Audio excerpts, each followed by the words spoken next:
qophii mil'uuti banaa keenya irraatiin kitaaba xiinxallaan siyaasaa Jawaar Mohammad mata duree hin gaabbu jedhuun barreesse mil'annee isin mil'achiifna. Jawaar Mohammad bakka dhaloota isaa Dhummuggaa hamma Asallaatti, Asallaa hamma Adaamaatti, Adaamaa hanga Singaapoor, Singaaporii hanga Maaleeziyaa, Maaleeziyaa hanga Taayilaandii, Taayilaandii hanga Kaanaadaa, Kaanaadaa hanga Neezerlaandii, Neezerlaandii hanga Kaalifoorniyaa, Kaalifoorniyaa hanga Indiyaa, Indiyaa hanga Waashingten DC, Waashingten DC hanga Minisootaa, Minisootaa hanga Oromiyaa, Oromiyaa hanga Marfamoo, Marfamoo hanga Hidhamoo, Hidhamoo hanga Hidhaabahoo, Hidhaabahoo hanga Keeniyaatti waan kitaabicha keessa taa'ee mil'annee isin mil'achiifna. Ansara Sabatim, Gamogumma Kameratin, Ogesato OMN Tom, Nufana Jram, Kun Kantawata Jirtan, Millo, Tibanatim, Kamit Atajer Ramom, Kitaba Matudrenisam, Hinga Bujetun, Barre Famedam. Seenaa isaa fi imala qabsoo karaa nagaa keessatti taasisee kitaaba mata dureen isaa hin gaabbu jedhuun barreessee maxxansiiseetii jira. Kitaabicha qulqullina olaanaan kan barreeffamee fi seenaa imala qabsoo keessatti seenaawwan turan kan tarreessudha. Kun dhaloota dhufuun ciminaa fi hanqinnoota jiru hubachiisuuf kan qophaa'edha. Kitaabichi boqonnaawwan 11 fi mata dureewwan dinqisiisoo fi qalbii namaa qiqqirsan hedduu of keessatti qabateetii jira. Qophii kanaan mata dureewwan jajjaboon kitaabicha keessatti dhiyaatan filachuun isin mil'achiifna. Jawaar Siraaj Mohammad kitaaba isaa hin gaabbu jedhu keessatti bakka dhaloota isaa Dhummuggaa hanga Asallaatti, Adaamaa hanga Singaapoor, Maaleeziyaa hamma Taayilaandii, Indiyaa hanga Kaanaadaa, Neezerlaandii hamma Ingiliz, Kaalifoorniyaa hanga Waashingten DC, Minisootaa hanga Oromiyaa taateewwan uumaman barreesseetii jira. Jawaar hojii qonnaa irratti bobba'uu hangam loltoota TPLFtiif afaan hiikutti ergama loltoota waboo qabate dhukaa bombiitiin madaa'uu hammam eegduu nageenya yuunivarsiitii Stanford ta'utti eenyummaa abbaa duulaa qorachuu hammam qabsoo karaa nagaa qorachuutti maanguddoo araaraa hangam leenjii geggeessummaatti dargaggoota ijaaruu hangam kora hayyoota Oromoo irratti qorannoo dhiyeessuu abaa'oo qeequu hammam irratti duulamuutti hiriira baasuu hangam OMN hundeessuutti dargaggoota ijaaruu hangam warraaqsa hoogganuutti jijjiirama fiduu hangam biyyatti deebi'uutti miseensa kaafaa'oo ta'uu hangam hidhamuutti lagannaa nyaataa hanga hidhaa bahuutti kitaabicha isaa keessatti barreesseetii jira. Jawaar Siraaj Mohammad Tufaajiloo Obsee Godaanaa Keetoo Boonayyaa Biilaa Aanaa Gaattiroo yoo jedhamu abbaa Oromoo Muslimaa Arsii fi haadha Kiristaanaa Oromoo Tuulamaarraa dhalatteerraa dhalachuu ibsa.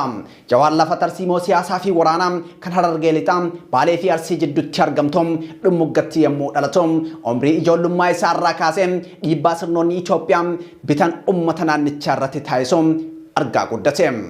Jawaar sochii umrii ijoollummaatiin taasisuun mana barnootaa Dhummuggaa sababoota garaagaraatiin suphamuu dhabe sophoof barattoota gurmeessee qophiilee bashannanaa fi do'ii qopheessuun galii walitti qabsiisaa turuun kitaabicha keessatti hireetii jira. Hawaasni naannoo sabboonummaa fi dammaqiinsa olaanaa waan qabuuf qophii ijoolleen qopheessitu bahee daawwata. Adeemsa keessa sochiin ijoollee dhaadhiyoo yookaan dhaabbata dimokiraasii uummata Oromoo yoo bu'u ayyaana dhaabaa irratti ijoolleen qophii akka qopheessitu taasifame. Faaruun dhaadhiyoo barreeffamee ijoolleen shaakalaa turte guyyaan ayyaanaa gahe. Namni waltajjii hoogganu barattoonni mana barumsa Dhummuggaa faaruu dhaadhiyoo faarsoof uummanni hundi ka'aa waliin faarsaa jechuun ummata dhageessise. Uummanni faaruu ummata Oromoo jettu qofa dhagahe kan jedhu Jawaar nuti faaruu dhaadhiyoo faarsuuf qophoofne uummanni garuu faaruu abaa'oo faarsuuf qophaa'e jedhe.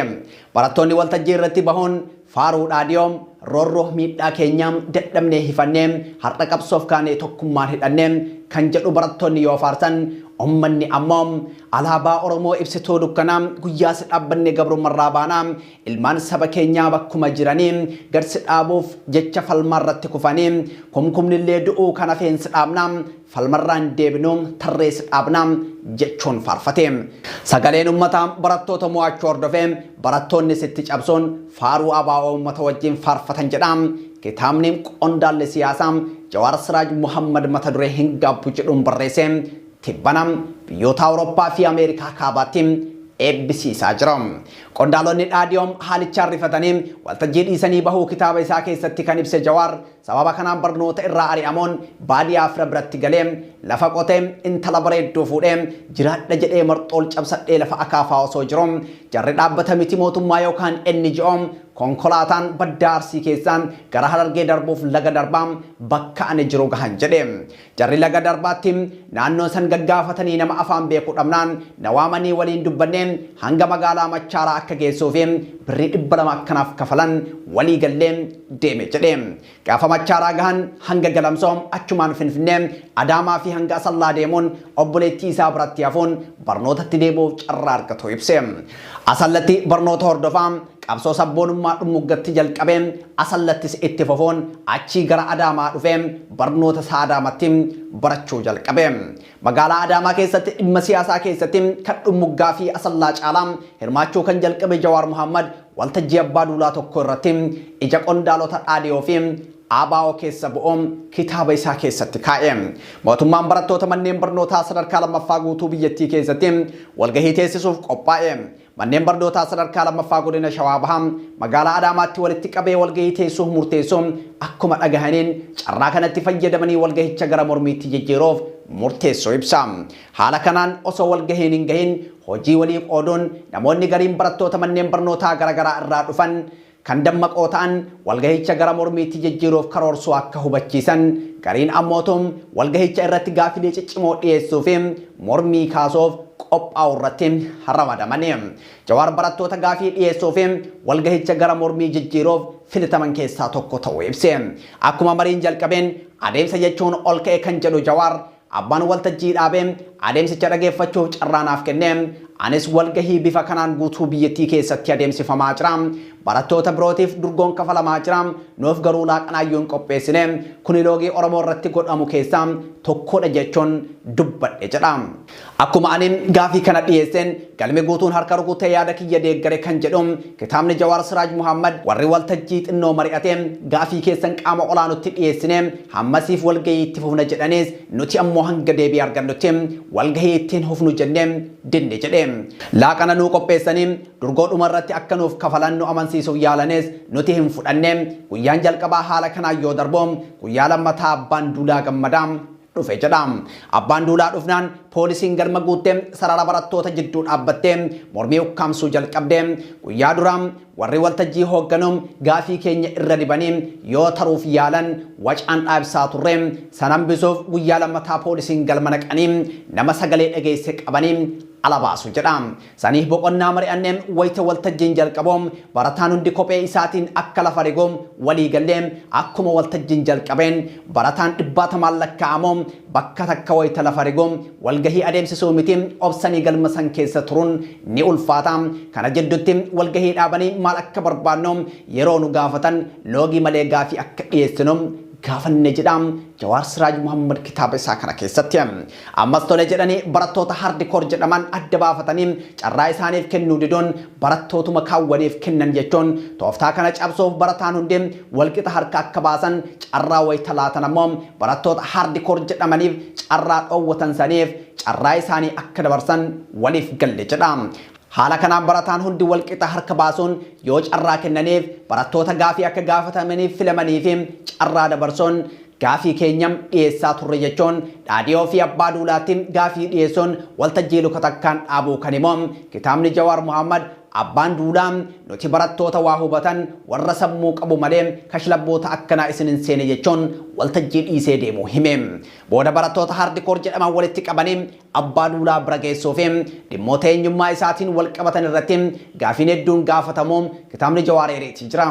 Yeroo san abbaa duulaa Oromoo akka hin taanee fi maqaan isaa Minaasee Walda Goorges akka jedhamu odeeffamaa waan tureef eenyummaa isaa irratti gaafii gaafachuun hayyama isaatiin hanga qe'ee isaa deemnee qorannee dhimma eenyummaa isaa mirkaneessutti geenne jedhe.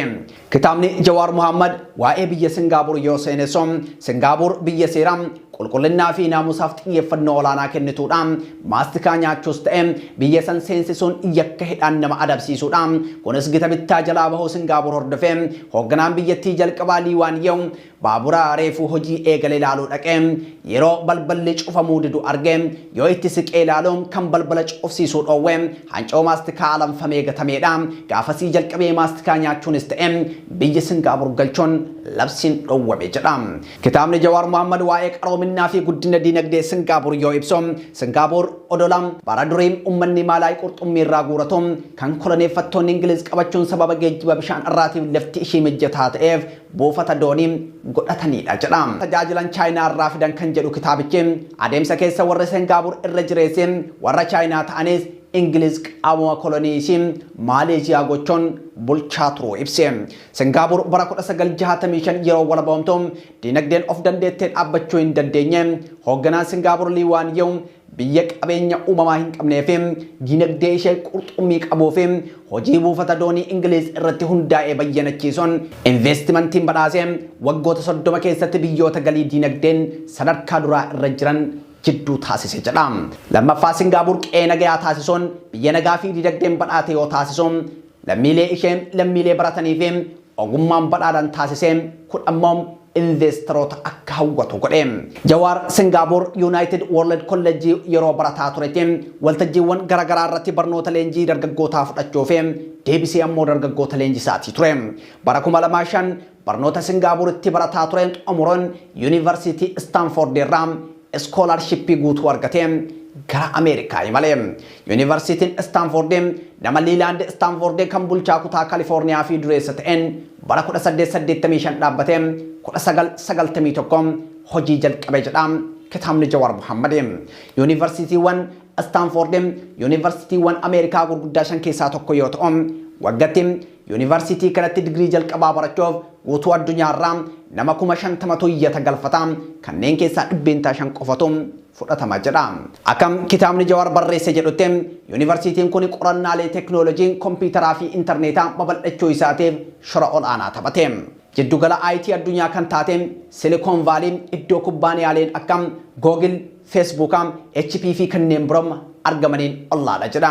Kubbaaniyaaleen teknoolojii odeeffannoo yeroo ammaa addunyaa dhuunfatan hedduun barattoota Universitii kanaatiin kan bu'uureffamanidha. Universitii kanatti barachuuf $60,000 kan nama barbaachisu ta'us Jawaar carra qabeessa ta'uu fi tattaaffii tola ooltummaa Singaapoor akkasumas ammoo cimina barnoota isaatiin scholarship guutuu argatee achitti barate.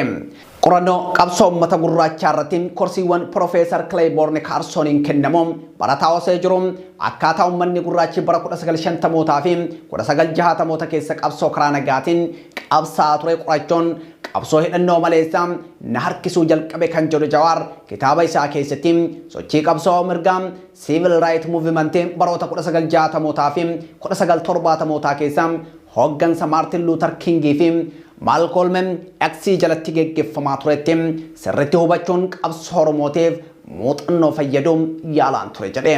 Yeroo kana namni gurraachi Barack Obama jedhamu pirezidaantii Ameerikaa ta'uuf dorgommii jalqabee dullina filadhaa isaas fedhii qabsoo qabu sirriitti dabala jedhe. Obamaan namoota akka Hillary Clinton waliin dorgomee mo'achuun pirezidaantii gurraachaa jalqabaa Ameerikaa ta'uun fedhii darannatti hammeesse jechuun ibse. Jawaar 2008 seenaa qabsoo karaa nagaa Mahatma Gandhi qorachuuf gara Indiyoo imaluun abboota dimokiraasii Indiyaa sadeen Mahatma Gandhi, Jawaharlal Nehru fi Ambedkar jedhaman seenaa isaanii qorachuun muuxannoo isaa gabbifachuu addeessa. Uummata qabsoo dalgaa keessatti hirmaachisuuf waldaaleen hawaasaa barbaachisaadha jechuun waldaa dargaggoota Oromoo idil addunyaa kan ijaare Jawaar hiriira jalqabaa diiyaaspooraa diisitti qopheesse. Itti fufuun bara 2006 waldaa qorannoo Oromoo irratti waraqaa qorannoo mooraa qabsoo Oromoo irratti xiyyeeffate mata dureen Regionalism out in the open, it cause and consequence of Oromo movement jechuun dhiyeesse. Qorannoon kun madda naannummaa yookaan gandummaa fi miidhaa inni qabsoo Oromoo irratti fidu irratti xiyyeeffate kan jedhu kitaabichi qabsoo Oromoo kan qancarse naannummaa fi gandummaadha jechuun hooggansi mooraa qabsoo Oromoo aangoo gadhiisuu dhabaaf jechaan namoota naannoo isaatii fi isaaf amanamaa ta'aniin of marsuun qabsoo Oromoo galma dhowwe jedhe. Waraqaan qorannoo inni dhiyeesse kun duula bal'aa mooraa qabsoo Oromoo irraa akka irratti bane kan eere Jawaar bara 2008 yeroo ABO'n bakka lamatti baqaqoon namoonni reefirri baadammaqanii nagalateeffachuu jalqaban jedha. Bara 2009 yeroo barnoota Yuunivarsiitii waggaa afuraffaa fixuuf qophaa'aa jirutti barruu dheertuun qabsoo ABO'n hoogganamtu xiinxaltuun takka mata dureen Failure to Deliver the Journey of the Oromo Liberation Front in the Last 2 Decades jedhuun barreesse jedhe. Barruu saniif bu'uura kan ta'e barnoota tiyoorii barachaa turee fi muuxannoo jaarmiyaalee hidhannoo biyyoota hedduun dubbisuu kooti akkasuma afgaa fi miseensotaa fi deeggartoota ABO buleeyyii waliin taasisee ni jedhe. Ijoon dubbii barruu sanii sababni guddaan qoqqoodamaa fi laaffachuu ABO bu'aa buusuu dadhabuu jaarmichaa waggoota 20 darbaniiti jedha. Jaarmiyaan siyaasaas ta'ee kan daldalaa tokko akeeka dhaabbate sanii bu'aa yoo argamsiise qooda fudhattoonni ni gammadan, hirmaannaan si'aa ni dabala, qooda fudhattoota biroos ni hawwata. Miseensonnii fi deeggartoonni turan hirmaannaan isaanii akka dabalu taasisa. Haaraanis akka dabalu taasisa. Kun ammoo jaarmiyaan sun galteewwan leecalloo kanneen akka mallaqaa, humna namaa fi hamilee akka godhatu yookaan ammoo dabalatu godha. Guddinni leecalloo jaarmichaa baraa gara baraatti ni guddata jedhe. Faallaa kana jaarmiyaan tokko hanga abdatamu bu'aa buusuu yoo dadhabe qooda fudhattoonni fuulduree jaarmichaa irratti shakkii waan horataniif jaarmichaaf leecalloo arjoomuurraaf qusatu. Kun ammoo jaarmichi hanqina galtee mudachuun akka bu'aa hin buusne isa godha. Kun waggootaaf itti fufnaan geengoo kasaaraa keessa buusa. Jaarmiyaan sadarkaa san ga'e deebi'ee bu'aa buusuuf carraan dhiphaadha jechuun ABO kanatu mudate jedhee akka barreesse ibse. ABO kan danqee wantoota lama kan jedhu qorannaan Jawaar bara 2009 gadhiise. Kan jalqabaa aadaa jaarmiyaa badaa distructive organization culture fi jaarmichii fi hooggansi deeggarsa qaamalaa irratti hirkachuudha jedhe. Aadaan jaarmaa yoo jennu barmaatilee hariiroo hooggansaa fi miseensaa kan hooggansi jidduu ittiin taaligamu akkasumas safartuu hojii jaarmiyaan ittiin taaligamu fa'aa dabalata jedhe. Aadaan jaarmiyaa ABO madda sadii irraa dhaalama kan jedhu barruun sun sochii barattoota Itoophiyaa koominizimii yookaan instaalizimii fi aadaa siyaasaa Abisiiniyaati jedhe. ABO'n jaarmiyoota sochii barattoota Itoophiyaa keessaa maddan irraa tokko kan jedhu kitaabni xiinxallaa siyaasaa Jawaar Mohammadiin barreeffame kun sochiin barattoota biyya mariin siyaasaa keessatti hin baratamin keessatti haala hamaa jalatti adeemsifame. Kanaafuu atakaroom warshakoom shira wal irratti xaxuum aadaa marii ilaa fi ilaameen waa geggeessuu hin turre. Kun ammoo barattoonni umrii sanitti siyaasaa shiraa fi atakaroo akkam amaleeffatan taasise jedha. Barattoonni gaafasii boodarra hooggantoota miseensota jaarmiyaalee siyaasaa waggoota itti aananii ta'anii gaafa dhalatan aadaa san gara dhaabbilee itti makamanii itti fidanii dhaabbilee san keessaa tokko ammoo ABO'dha jechuun eere. Maddi aadaa ABO kan lammataa koominizimiidha kan jedhu kitaabni Jawaar ABO'n yeroo siyaasni koominizimii babal'ataa jiru keessa dhalate. Koominizimiin akka yaadaatti cunqurfamtoota hawwataa wal caalmaa daangaa darbee dureessaa fi hiyyeessa balaaleffachuun wal qixxummaa namoota hundaa leellisa. Kun ammoo qaamota gitaa fi sabaan cunqurfaman hunda akka hawwatu godhe jedhe. Garuu ammoo akka tooftaa fi tarsiimoo jaarmaatti amala abbaa irrummaa fi murdummaatiif saaxilamaadha kan jedhu kitaabichi. Mudaan koominizimii kun bu'uureessitoota jalqabaa kanneen akka Leeninii fi Roza Luxemburg gidduutti falmii kaasuu eeree kitaabichi. Zimin Joseph Stalin kan barattoonni Itoophiyaa madaqfatan ilaalcha siyaasaa yookaan ideoloojii caalaa ilaalcha amantiitti yookaan teolojiitti dhiyaata jedha. Akka waan qajeelfama waaqarraa bu'eetti mariif cufaadha kan jedhu kitaabichi waa'ee koominizimii Joseph Stalin yoo kaasu karaan sirrii tokko qofa jedhee waan kaayoof garaagarummaa yaadaa bakka bal'aa hin qabu jedha. Garaagarummaan gufuu qabsoo jedhee waan fudhatuuf namootaa fi gareewwan yaadaa adda addaa qaban balaaleffatuu fi akka diinaatti ilaala jedhe. Bu'a qabeessummaan tokkummaa jaarmaa irraa madda. Tokkummaan jaarmaa qulqullina ilaalchaa irraa dhufa waan jedhuuf yaada adda ta'e akka gaaga'amaatti ilaala jedhe. Kun ammoo sirna abbaa irree namootaa fi gartuuwwaniitiif daandii saaqaa. Kana irraa kan ka'e jaarmiyoonni ilaalcha koominizimii yookaan instaalizimii qabaatanii ka'an hooggansa abbaa irree jalatti kufu yookaan ammoo murnummaatti caccabu jedhe. Hoogganoonni jaarmiyoota siyaasaa Itoophiyaa yeroo san biqilan ilaalcha koominizimiitiin qaramanii dadhabinaa fi dogongora ofii xiinxalanii yaada warra biroo madaalanii sirreessuu irra shakkii fi hamii irratti hirkachuun qeeqaaf gurra cufatanii qeeqxota barbadeessuu irratti xiyyeeffachuu ibse. Kun ammoo jaarmaan murnootatti akka caccabuu fi dogongora isaa akka hin sirreeffanne taasisuun kuffisa jedha. ABO's kan mudate kana jechuun ibse Jawaar qeeqa ABO irratti bara 2009 kitaaba isaa keessatti barreesse yoo ibsu. Aadaan hamaan biraa ABO'n dhalootuma irraa dhaale aadaa siyaasaa kaabaa yookaan Abisiiniyaati. Aadaan Abisiiniyaa sirna mootii fi amantiitiin teokiraasii walitti hidhatee jalatti waan qarameef aangoon waaqa akka kennamutti ilaala jedhe. Yaadni murtii fi ajajni gubbaa gadi bu'aan gaheen caasaa gadi ajaja dhufe hojiitti hiikuu qofaam yaadnis ta'e ajajni mootii yookaan qondaalaa hin gaafatamoo hin mormamoo mootiin hin dogongorus hin qeeqamoo ilaalcha jedhu of keessaa qaba jedha. Jaarmiyaalee siyaasaa baroota 1960mootaa fi 70moota Itoophiyaa keessatti biqilan sirna mootii irratti hafincilan malee aadaa siyaasaa Abisiiniyaa hamma tokko madaqfachuun jalaa bahuu hin dandeenye jedha. Kitaabni raajiiwwan garaagaraa of keessaa qabu kuni. Aadaan ABO'n madaqfatee fi haalli qabatamaan uummanni ABO'n hoogganuun wal fudhachuu dhaboones rakkoo biraa turuun Jawaar eereetii jira. Gama biraan hooggansi ABO biyya alaatti galuun qabsoo qofa osoo hin taane uummata humna guddaa qabuun laamsheessuun hooggansuma akka of keessaa hin baafne taasise jedhe. Goolabbii barruu sanii irratti jedha kitaabni Jawaar dhaloonni ammaam qabsoo laamshooyte kaasee seenaa haaraa dalaguuf tarsiimoo fi tooftaa baafachuuf mirgaa fi dirqama isaa akka ta'e argisiisuuf mammaaksa hayyuu walabummaa Ameerikaa Toomaas Peeyin dhaloonni kamuun kan umrii kam irraa yoo jiru akkuma dhaloota isa duraa walabummaa qabaachuus itti fayyadamuus qaba. Dhaloota ofii irra darbanii boolleessaatu dhaloota itti aanu hoogganuuf yaaduun waan gadhee fi cunqursaa irra hamtuuti. Namni nama kamuun dhuunfatus kan irraa waa qabus hin jiru yaada jedhu kaa'e. Jawaar Mohammad kitaaba isaa boqonnaa jalatti waa'ee qorannoo qabsoo karaa nagaa yoo barreessu akka yuunivarsiitii Istaanford irraa eebbifameen gorsa hayyootaa fi beektotaatiin gara biyyaatti galuu irra qorannoo qabsoo nagaa yuunivarsiitii keessatti jalqabe akka itti fufuuf murteesse. Kanumaan gara Washington DC imaluun dhaabbata International Center on Non-Violent Conflict jedhu keessatti hayyoota dhaabbaticha hundeessan Peter Hackermanii fi Duval jedhaman jalatti barachuu fi hojjechuuf carraa argachuu ibse. Jarri lamaan kitaaba A Force More Powerful jedhu barreessuun addunyaa guutuu irratti leenjii kennuu isaanis ibse. Dhaabbatichi dhaabbilee biroo wajjin waan dalaguuf carraa dhaabbata Albert Einstein barachuun argadhe jedhe. Dhaabbata Albert Einstein kan hoogganu hayyuu qorannoo qabsoo karaa nagaa jalqabee addunyaa beeksise Jen Sharp wajjin wal qunnamee gaafilee hedduu gaafachuu fi kitaaba isaa From Dictatorship to Democracy jedhu afaan Oromootti akka jijjiiruuf hayyama argadhe Dr. Abdul Samad Muhammadii fi Yahyaa Bashir wajjin afaan Oromootti geeddare jedhe. Jawaar turtii Washington DC turetti qabsoo karaa nagaa qorachuu qofa osoo hin taane siyaasa Amaaraa maqaa Itoophiyaatiin adeemsifamu hubachuu fi mooraa san keessattis beekamtii akka argate kaa'e. Itti fufuun dhimmoota siyaasaa Itoophiyaa fi gaanfa Afrikaa akkasumas ammoo baha giddu galeessaa waan xiinxalloof miidiyaaleen hedduun isa dubbisaa akka turan eere. Televiziyoona Aljaziiraa filannoo Itoophiyaa bara 2010 irraa kaasee irra deddeebiin dubbisaa waan tureef caamsaa 23 bara 2013 akka lakkoofsa Awurooppaa ana mana kitaabaa Yuunivarsiitii Kolombiyaa keessa jiru emailiin nagahee jedhe.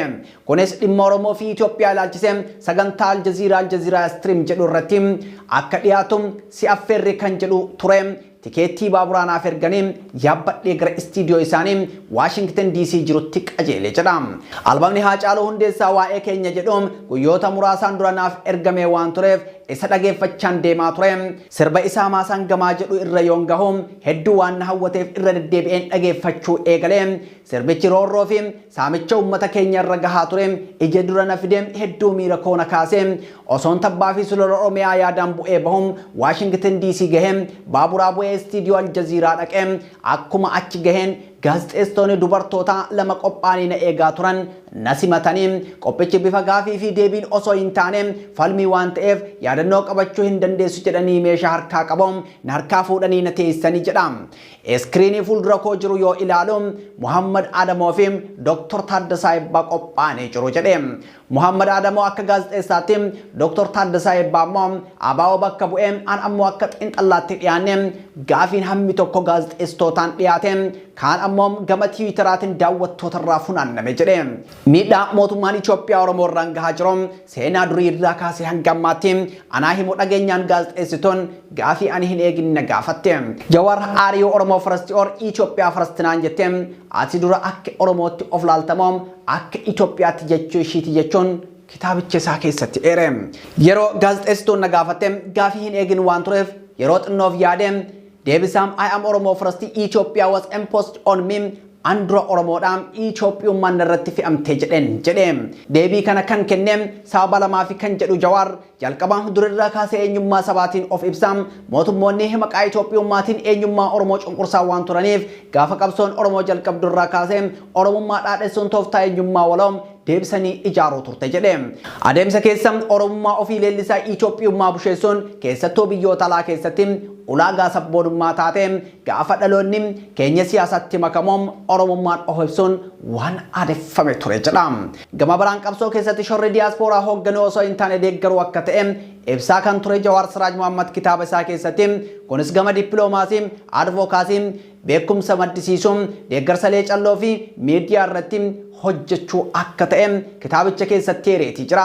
Qabxiilee shanan diyaaspooraan hojjechuu danda'an kanarratti hojjechuun miidiyaa OMN jedhamu hundeessuun dammaqiinsa siyaasaa ummata biyya keessatti uumee dhiibbaa mootummaa Itoophiyaa irratti taasisuun jijjiirama siyaas dinagdee fidus ibseetii jira.